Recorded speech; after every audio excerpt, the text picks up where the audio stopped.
Uang itu mengikuti siapa kita. Uang itu mengikuti siapa kita.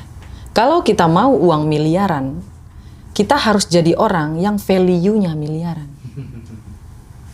Kalau kita mau uang miliaran, tapi otak kita berpikir, dari mana ya uangnya? Kayaknya nggak mungkin lah bisa kayak gitu. Kayaknya ngapain ya? Kayak gini, nanti kayaknya nggak sanggup lah. Jadi banyak halangan gitu loh Mas. Dan dia nggak bisa melihat dari mana uang miliaran ini datang. Oke. Kalau misalnya nggak bisa ngelihat, jangan ditutup. Ya Allah, saya mau uang miliaran, terserah mau dari mana ya Allah, yang penting halal. Dah gitu aja doanya. Kalau menurut saya Mas ya, itu betul loh. Apa bedanya Kak, usaha yang selaras dengan usaha yang lahir dari kekuatan? Atau, ketakutan? Usaha yang lahir dari ketakutan.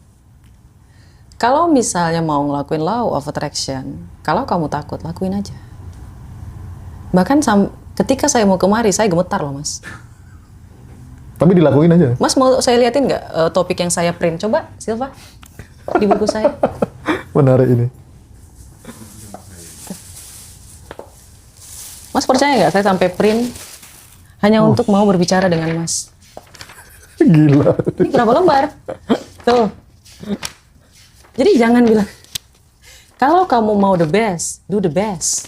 Gitu loh. Tuh banyak loh Mas. Jadi kalau ada orang yang ngerasa kayak, oh saya pasti jadi kaya, terus dia nggak ngapa-ngapain. Itu artinya dia nggak ngelaksanain kunci kelima, usaha intuisi. Harus ngapa-ngapain intinya gitu ya. Usaha intuisi Mas. Ya, misalnya nih, saya mau belajar, bukan belajar, saya mau podcast. Tapi kalau otak saya ini tidak diingatin lagi hal-hal yang saya baca. Saya baca bukunya kan banyak ya. Kemarin saya baca buku tentang selling sama bisnis. Terus tiba-tiba mau ngomongin energi, bisa connect. Nggak connect saya. Jadi saya belajar lagi, diulang lagi biar saya bisa ngelakuin yang terbaik. Nah itu usaha intuisi. Kayak gitu loh Mas.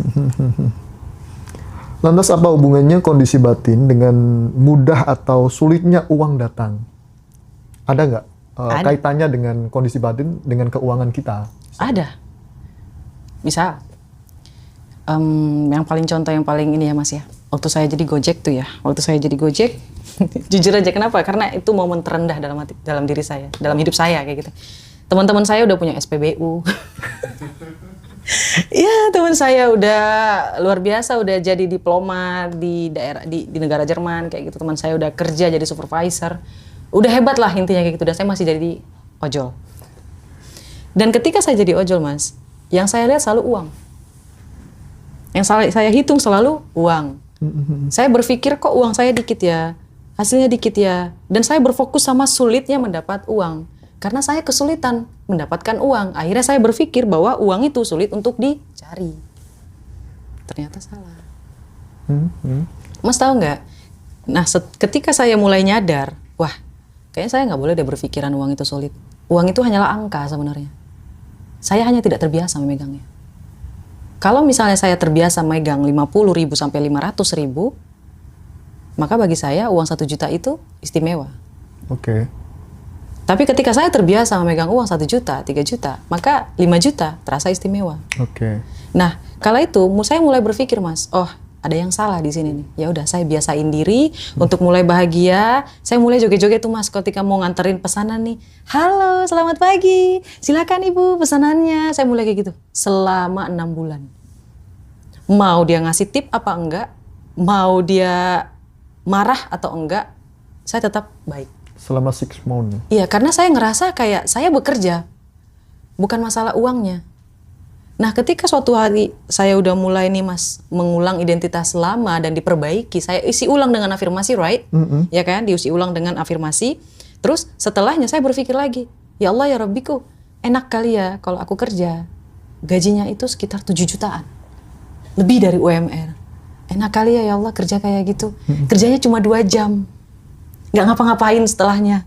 Aku bisa ngonten setelahnya. Oke. Ya Allah enak kali kayak gitu. Jadi pengen deh. Terus ngebayangin saya kayak gitu Mas. Mas percaya nggak? Seminggu kemudian saya diterima kerja. Keren. Karena saya ngerasa saya sudah mampu untuk menerima gaji segitu Mas. Padahal 5 tahun saya nganggur. Gimana ceritanya orang nganggur 5 tahun terus tiba-tiba diterima gajinya lebih dari UMR kayak gitu. 5 year. Ya, 5 tahun nggak ngapa-ngapain. Bahkan dari ojol terus tiba-tiba kerja diterima. Kalau menurut saya itu nggak akan mungkin terjadi kalau tidak ada campur tangan keajaiban di situ. Oke, miracle ya. Ya. Terus tiba-tiba waktu saya tanya kenapa Bapak nerima saya, bahasa Inggris ya Mas ya, soalnya saya kerja dulu di perusahaan asing. Iya. Dia bilang, kamu tidak menyerah. Oh, saya langsung nangis Mas. Pulang saya wawancara dari situ saya langsung nangis. Karena memang selama saya nganggur dan jadi ojol, saya buat video sebanyak 360 video. Setiap hari saya ngasilin video. Dan itu masuk dari penilaiannya ya? Yes. Orang melihat dari kerja kerasnya itu ya? Yes. Tanpa pantang menyerah. Oke. Lalu banyak orang juga kan yang bilang, rezeki seret. Kayak gitu, susah dapat rezeki. Nah, kira-kira nih, emosi apa yang membuat rezeki kita semakin menjauh? Kira-kira ada nggak emosi semacam itu? Ada Mas. Ada ya? Ada. Pertama, mereka pelit sama diri mereka sendiri. Sama dirinya aja pelit? Iya. Misalnya nih Mas, mereka baik sama orang lain. Baik banget. Tapi ke dirinya tuh pelit. Oke. Bahkan mau beli makanan aja mereka ngerasa bersalah. Mau beli kopi aja nih. Ya, kalau kata Timothy beli kopi di lobby hotel. Beli kopi aja nih, misalnya kopi yang murah-murah aja deh kayak gitu. Mereka ngerasa bersalah. Banyak Mas, banyak. Nanti lihat ada yang komen tuh. Itu juga sangat berpengaruh ya? Berpengaruh Mas. Mereka ngerasa mereka nggak pantas gitu. Mereka ngerasa mereka merasa bersalah ketika mereka nikmati uang sesuatu mereka. Yang... Dan ini sering terjadi sama sandwich generation. Oke, berarti kalau saya tangkap itu tidak menghargai diri sendiri gitu? Yes. Dan kalau tidak menghargai diri sendiri, tidak mencintai diri sendiri, tidak membuat dirinya bahagia, dia akan sulit dalam rezeki. Masuk. Bahagia dulu Mas. Kuncinya itu cuma itu. Sebenarnya ada 5 kunci ya Mas ya. Yang pertama itu bersyukur. Waktu saya jadi gojol itu, saya nggak mandang uangnya. Mas percaya nggak, saya hidup dari tabungan bukan dari ojolnya. Oke. Jadi saya itu hidup dari bisnis yang lalu. Bisnisnya di luar Pulau Jawa, saya bawa uangnya, saya jadi ngojol. Ojol ini, saya juga bingung kok bisa saya ngojol. Karena memang saya nggak suka, nggak ngapa-ngapain. Harus aktif gitu ya? Harus aktif, karena saya nggak mau jadi orang yang pemalas. Betul.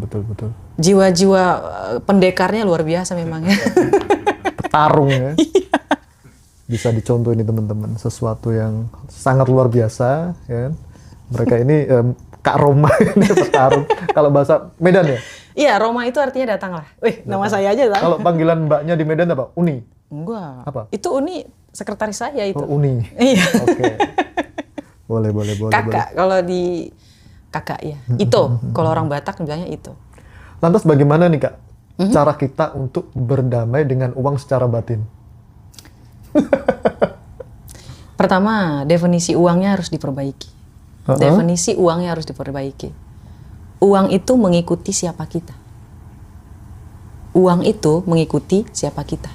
Kalau kita mau uang miliaran, kita harus jadi orang yang value-nya miliaran. Kalau kita mau uang miliaran, tapi otak kita berpikir dari mana ya uangnya? Kayaknya nggak mungkin lah bisa kayak gitu. Kayaknya ngapain ya? Kayak gini, nanti kayaknya nggak sanggup lah. Jadi banyak halangan gitu loh Mas. Dan dia nggak bisa melihat dari mana uang miliaran ini datang. Oke. Kalau misalnya nggak bisa ngelihat, jangan ditutup. Ya Allah, saya mau uang miliaran. Terserah mau dari mana ya Allah, yang penting halal. Dah gitu aja doanya. Kalau menurut saya Mas ya, itu betul loh. Lalu bagaimana caranya kita untuk merasa berkelimpahan tapi tidak palsu? Banyak kan sekarang yang tapi semua palsu. Gini loh Mas, sebenarnya ada orang yang salah paham tentang terjemahan dari keberlimpahan ini. Sebenarnya keberlimpahan itu di mana Masnya ngerasa cukup, bukan soal materi, tapi ngerasa cukup. Cukup, enough. Kalau misalnya nih Masnya masih tinggal di kontrakan, misalnya kayak gitu. Tapi semuanya cukup. Mau makan enak bisa, mau berobat bisa. Punya istri cantik atau punya suami ganteng. Aku sih kalau punya istri cantik dan tinggal di kontrakan, kamu dari mana sih? Dan selalu makan enak. Iya, Mau makan ke restoran bisa, ngasih jajan ada. Semuanya serba cukup, Mas. Bener. Keberlimpahan yang diomongin sama orang-orang, kalau menurut saya itu tentang selera, Mas. Itu selera.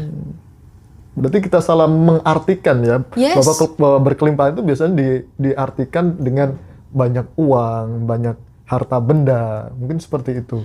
Kalau saya ditanya seleranya kayak gitu nggak keberlimpahannya? Yes. Tapi ada orang, Mas, yang dia mau, ya saya cukup sehat, saya punya uang, saya mau jalan-jalan ke luar negeri ada, saya mau sedekah ada, saya mau naik haji ada. Ya saya mau kayak gini aja. Yang penting saya punya kontrakan, udah enough. Dia bilang kayak gitu. Itu keberlimpahan, Mas. Nggak ada rasa berat di hatinya. Itu keberlimpahan sebenarnya itu. Kakinya bebas melangkah kemana aja. Oke. Tapi banyak juga orang yang disuruh merasa cukup, tapi batinnya masih merasa lapar, merasa hungry, kayak gitu. Bagaimana tanggapannya Kak Roma ini? Kalau menurut saya dia munafik. Munafik ya? If you love money, kalau kamu suka uang, akuin aja. Semakin kita menyukai sesuatu, memang dia akan semakin lari. Tapi kalau kita tidak mengakui sesuatu, dia tidak akan datang. Jadi ada yang namanya sistem tarik ulur, Mas. Kita pengen tapi kita nggak menginginkan. Kita suka tapi tidak menginginkan. Kayak gitu. Jadi ada orang yang ngerasa kayak, oh aku nggak mau kaya, tapi ketika dikasih uang 1 miliar dia bahagia. Saya nggak mau kaya, saya udah ngerasa cukup, tapi ketika dikasih rezeki nomplok dia bahagia. Banyak yang seperti itu ya? Banyak, Mas. Jadi ketika ada orang ngomong tentang keberlimpahan ini segala macam, wah kamu mau nipu ya? Allah bilang aja kamu kan mau ngambil kelas. Biar kamu ini, biar kamu itu. Oke. Lantas apa bedanya merasa berkelimpahan dengan menipu dirinya sendiri? Itu bukan menipu, Mas.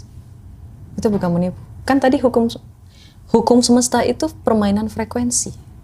Oke, tinggal volume kita atur ya. Yes. Masnya mau kemana? Hertz-nya mau kemana? 500. Kalau kita putar radio, kita mau mendengar sesuatu, kita putar hertz-nya itu ada di angka 500 hertz. Dan 500 hertz hanya bisa bertemu dengan 500 hertz. Jadi kalau Mas mau ngerasa berkelimpahan, fake it. Pura-pura lah, nggak masalah. It's okay. Lakuin, it's okay. Tapi masalahnya ada orang berpura-pura sampai bikin dia tuh anjlok keuangannya. Enggak kayak gitu sebenarnya. Oke, mungkin terlalu over mungkin ya. Iya, kalau misalnya nggak butuh, ya jangan. Itu keinginan atau kebutuhan. Kayak gitu. Oke. Itu harus dipelajari sih finansialnya. Beda lagi ilmunya.